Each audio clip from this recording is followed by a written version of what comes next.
Hello and welcome back to another episode of the Etho Modpack. My name is Classic Tim, and today we're going to be working on our 50s diner again. I still haven't come up with a good name for it, so make sure to leave a comment to let me know what I should name this thing. But I did work on it a little bit more from last episode. We've got our roof down, we've finished the back here, and we've got a little counter here where we'll probably put a custom NPC back here just to liven the place up a little bit.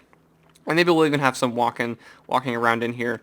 And I've just put some filler items like water bottles and some potions and some random food just to keep up the shelf. And of course, just some random signs there. I might add some stuff there later.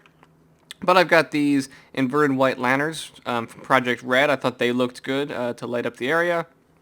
And then we've pretty much got just the same setup we had here with the pipes and the plates up top. So I've also worked down here a little bit, and the good news is last episode I made a bit of a miscalculation. It was 250 different types of food to start resetting. So after 250 food, you can start eating the first foods again. But the mistake that I made was I forgot you could eat each type of food 5 times. So that means you only needed to have 50 different types of food because each one counted as 5. So 5 times 50 is 250. So we actually only need 50 chests for the 50 different types of food we need. And I've got that right here. We've got 2 lines, one right here that has 25 chests and one right here that has 25 chests. And I've hooked it all up to this system right here. So it's much more compact than it used to be. And we've got down here free. It was nice to have down here free so I can easily access these export buses when we go ahead and put the food in there. So also what I was going to do last episode, or my original plan was to have it so that each chest would only have 5 of the type of food that we want. But I don't think I can do that with this system because these export buses, they will just continuously fill up the chest until they can't fill it up anymore, and there's no way to stop that. There's no way to say, just put 5 in the chest and nothing else. So the issue with this ComputerCraft, using ComputerCraft for this, is computers kind of lose their information if the program stops. Like I can't save variables in this if I log out and log back in. When I log back in, the computer will reset and it will lose all the information I've kept. So I can't keep track of what chest we're on if we log out. So, if I've eaten this type of food, eaten this type of food, eaten this type of food, so on till like here, and I need to eat this type of food, it needs to know to come over here and get stuff from this chest. Well, I can't just say in the program, go to chest 18 or whatever. It needs a way of keeping track of that without, with the program being able to be shut down. So what we're going to be doing is, he's going to place blocks down below him. He's going to place some cobble down here. So after we've eaten this item, or this type of food, he'll put a piece of cobblestone there, so he'll know next time to go over that one and move on to the next one. So that way he can just keep on placing cobblestone, and the cobblestone when I log out will not go away, obviously. So he'll know from the beginning to go straight to where the cobblestone ends, and then start working there. So that's a nice, easy way of keeping track of what type of food we're on, and as long as we just eat them in order, we should be fine. So what we're going to be working on is the actual program here for right now. And I've just put some cobblestone in each one of these chests just to test this. And then I'll add these recipes as I go. Finding 50 different types of recipes that I can actually make is actually going to be kind of tricky. But I do have, I did go hunting a little bit more, and I got some more vegetables and stuff that I didn't have before. So I should be able to make most things now. We just need some more actual meat and stuff like the pork and beef and stuff like that. So we'll worry about the actual recipes later. Let's just get the actual logistics of this program down. I'm actually going to go ahead and skip ahead right here. I'm going to start working on the program a little bit, and when I come back, we should be able to get kind of started with this. Okay guys, welcome back. So I actually didn't work on this specific program. What I did was I made the starter program that I said I was going to make while I was working on the quarry program a while ago. And basically what the starter program is is it's just a bunch of functions to make my life easier, and I can start every program I make with these basic functions, just so that way I can, start the functions easier. So it's got a function for fuel, it's got a function for turning right, it's got a function for turning left, it's got a function for going forward. And basically what it does is, by using this function, I don't have to do all this code when I want to move forward. I can just do forward, and then I actually also made it so that way I can put in the parentheses how many spaces I want to move forward. So if I know I want to move 10 spaces forward, I can just type in forward and then 10 in the parentheses and it'll go 10. Or I could just leave it blank, and what this does down here, it's n equals n or 1. That makes it so if I don't declare what I want, how far I want it to go, it's just going to go one space. And then it's got a while loop here, so it'll actually make sure that it can actually move forward, and if it can't, it'll actually dig and also attack in front of it until it can actually move forward. So it just does all these things for me, so I don't have to, and it basically does that for all the different movements, and yeah, so that just makes my life easier when I actually want to start a program. So let's go ahead and exit this one. Whoops, nope, not print, just exit. There we go. And then I can go into edit serve, which actually has the starter program in it already, and then I can just start programming away. So what I want this guy to do is he is going to check to see if there's a piece of cobblestone below him. If there is a piece of cobblestone below him, that means that that chest is done and we don't have to go and use it. If there's not, then he should go down, pick up 5 pieces of food, come back up, and then place a piece of cobblestone, so that way we know that he's actually got it. So the first thing we're going to do is, in this chest, we're going to have maybe, because we kind of want a buffer right here for the actual food that we're sending up there. I did connect all these to this chest here, so this is the chest that he's going to be depositing all the food in, and then the food's going to be sending it out. So let's see. I'm going to take, I need some like filler items. I don't really have anything. We'll use potatoes for right now, since I have a ton of potatoes. So let's make it so that way there are 6 free spots. So it's going to have 6 different items up here, and then also 6 items in this chest. So when we take out an item from one of these plates, it'll send one of these newer items up there. And then this turtle will realize that there's a space up here, so it can drop off some more items. So let's do this by, first we're going to check if there's space in this chest. And for right now, let's clog it up so that way there's only 1 spot. And there's cobblestone down there. Okay, so we'll do, let's see. It's kind of difficult to program on camera because I'm not sure. I have to talk and program at the same time. But let's see if I can do it. So we'll do while. I need to check if there's up here. So while turtle.drop up equals false, do.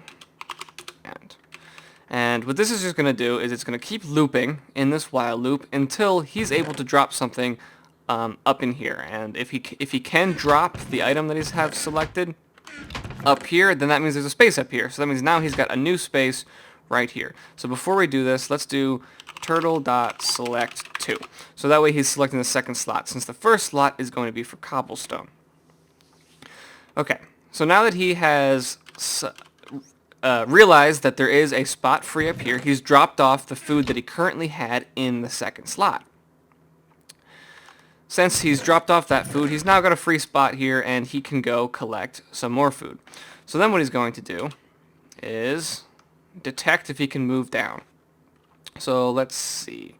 We'll do while pickup. Let's declare pickup first. Pickup equals 0. And if pickup equals 0, that means that this spot is free. So he's left this loop, and now pickup is free. So we'll do while pickup equals 0, do, and then we'll do if turtle dot down. We're not going to use the down function here, because in the down function he will destroy the block of cobblestone. So we're going to use the normal down function because we don't want him to go down if there's a piece of cobblestone there. So if turtle.down, then, and that right there, and in here we're going to go ahead and if this is true, if turtle.down is true, then that means that there's no piece of cobblestone here and he's able to go down there. So he's going to do turtle.suck down 5. So he's going to, let's make sure he's selected the right slot. Turtle.select 2, just to be sure. And then he's going to turtle.suck down, meaning he's going to suck out from the chest below him. So we'll suck down. I think that they can do that. I hope that they can. I know they can suck forward. I hope that they can suck down. But yeah, so turtle.suck down 5. So that means he'll suck 5 items out of this chest. And if he sucks 5 items out of this chest, they'll be sitting in this slot. And then, after he's sucked it up, he's going to do turtle.up. Actually, this one we can actually use the function up. And then we can do turtle.select 1. So now we're selected the cobblestone, and we'll do turtle.place down. So now, because he's achieved his goal of picking up 5 items from this chest, we now have the food out of this chest. So we're going to place a piece of cobblestone down there, so he knows that the next time he's not going to do that. And let's do that right now. So before this and, we're going to do else. So that means that he was not able to move down from the position that he was at. So he's just going to do turtle.forward. And we're going to make a new variable up here called chest.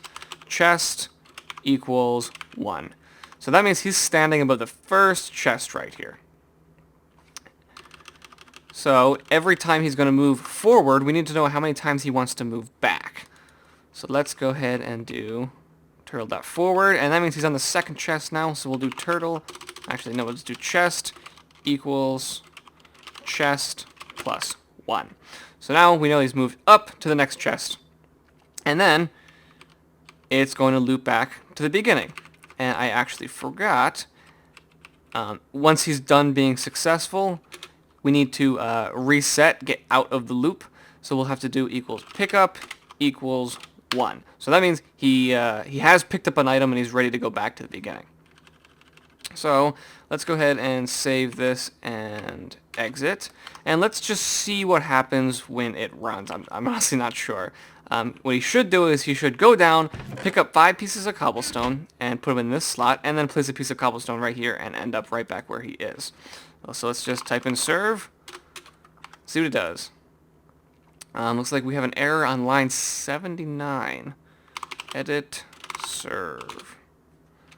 So let's go down to 79 and see what I did wrong.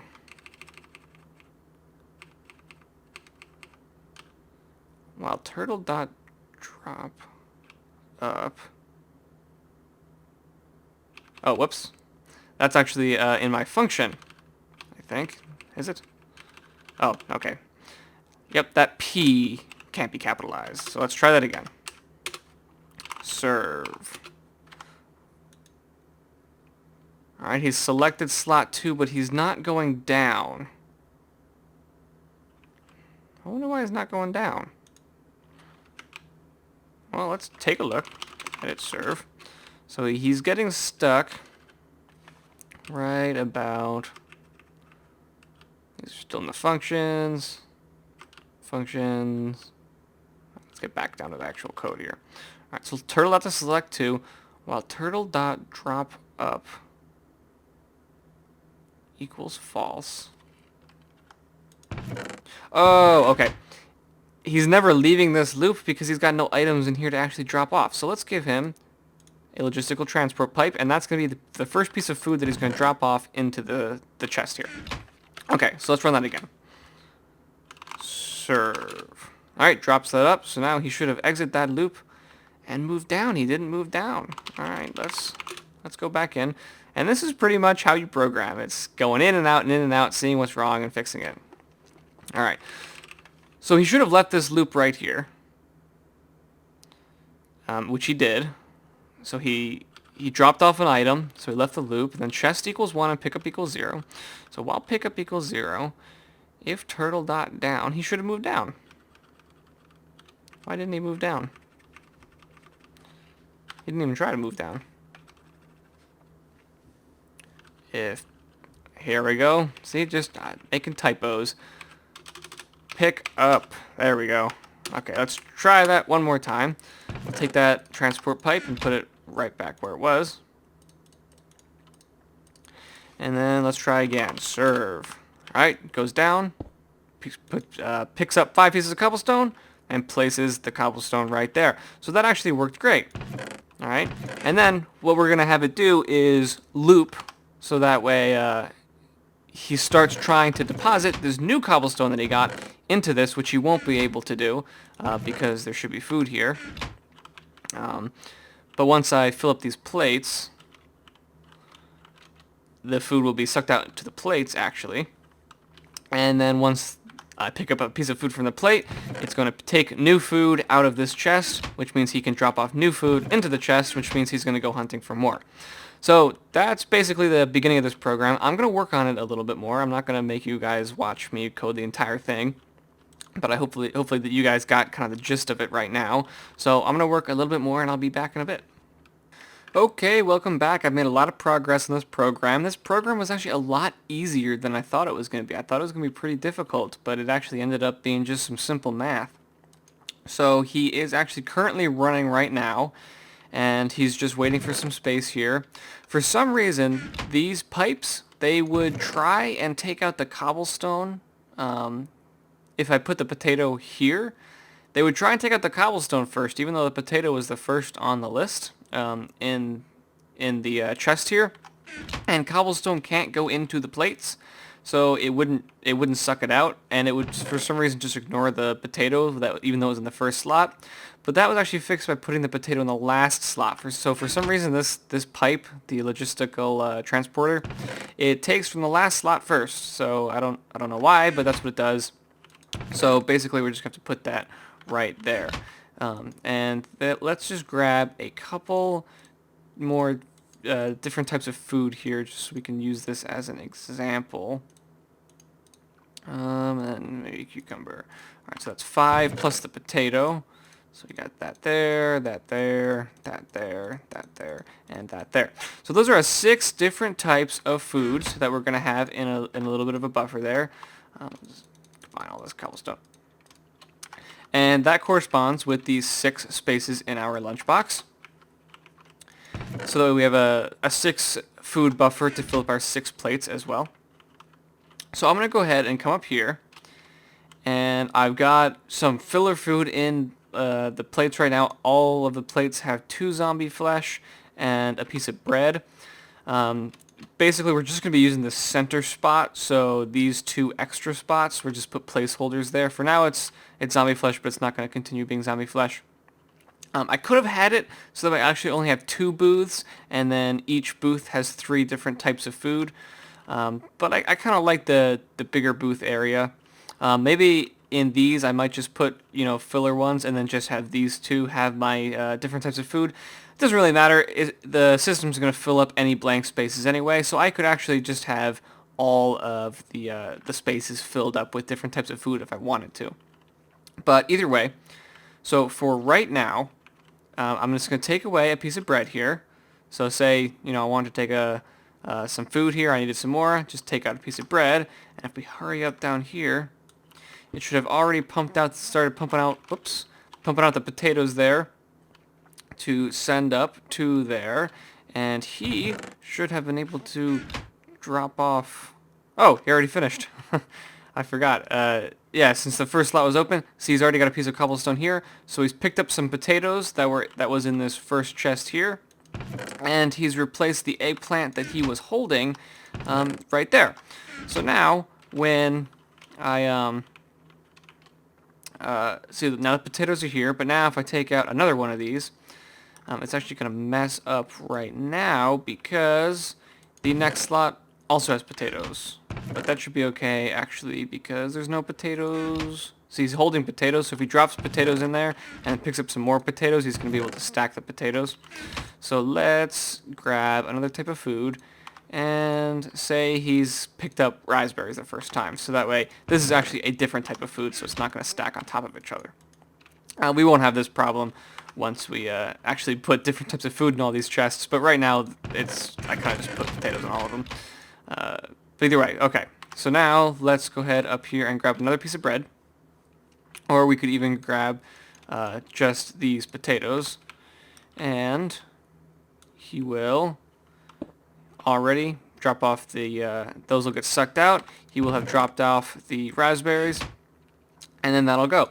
And what these are for, these right here, is if I take out more than one type of food, then these are going to start going away as well. And then he'll work one at a time. So he'll come over here, pick up this type of food, bring it back, drop it off, and then he'll see that there's actually another space that he can fill. So he'll come back over here and pick it up. And so that's why there's a bit of a buffer here, because it takes him a while to go, especially in the later food groups, to make it all the way to the end. So let's just kind of force his hand a little bit here, and we'll test out the different positions that he could possibly be in. So let me grab that, and if I just stack here, this is also to show that he will actually recognize by the cobblestone how far he needs to go. So I could actually stop the program right now, terminate it. Or I could just, log off and log back on, and the program will have to start itself back up. We can do that by naming the program startup. If we name it startup, it will start the program up as soon as the chunk loads, so we don't actually have to come down here and start it ourselves. So say we just logged on and it starts. He'll still just be sitting there waiting for us to take some food. And if we did, let's just take this food, for example, he'll be able to drop that off. Let's quickly put this raspberry right there. And he'll know to go down to the next one and put a piece of cobblestone there. So now, again, I could log off and log back on, and when I do, the program will start up fresh, and he'll know to come to this spot. And he's pretty smart, so if we were to cut this off about right there, and we'll do the same thing here by taking these potatoes out and put the potatoes in the next chest. He'll know to run to the next possible chest that he can go to and pick up those, but he'll actually know that he can actually take a shortcut there, run that way, and then work his way back and drop off the raspberries and have room for the potatoes. And he'll do that at all positions, and say every single spot was filled. He's on the last piece of food here. Let's finish this up. So he's already worked through all 50 different types of food, except for the last one, so he's only got one extra type of food left. Then we'll go ahead and do take out the raspberries again, and put that in the final chest. See, this is where he takes a little bit of time, so that's why it's good to have a buffer here, because it'll take him a little bit of time to search every single chest to see if you've already eaten that type of food to make it to the end. It doesn't take that long, especially if you just grab all of them and then go away. You're not going to take very long. Just make sure that you don't log out right after he does this, because he will get stuck here. So at the last time, he will know that this is the last chest, and then he's going to work his way back and actually mine out all of the cobblestone, picking it up again. And that's how he resets himself. So he'll mine out all the cobblestone, and that means you have eaten all 50 types of food here, and you're ready to start eating the first type of food again. So he's just going to mine this away very slowly. And once he makes it back here, he's just going to he's going to hold on to that 50th type of food here and just wait for the buffer to run out, and he'll keep adding it.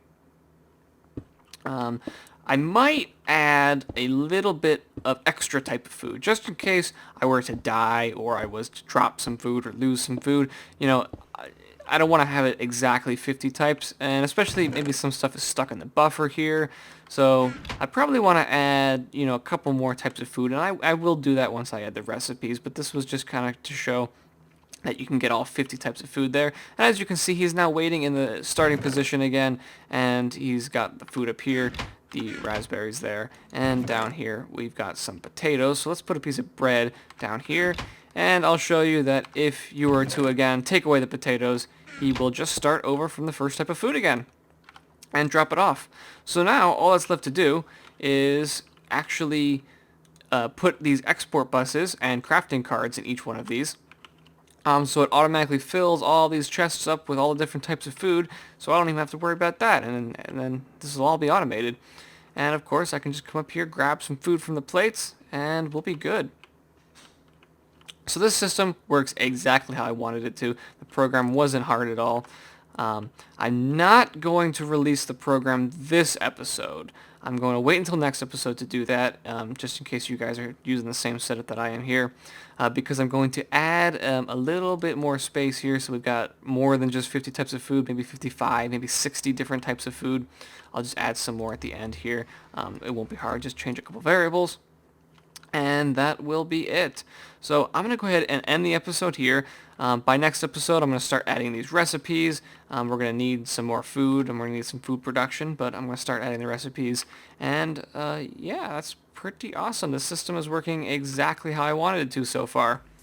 So remember to leave a name for the diner. I really can't think of anything myself, so if you guys could leave a name for me, that would be great. And I will see you guys next episode.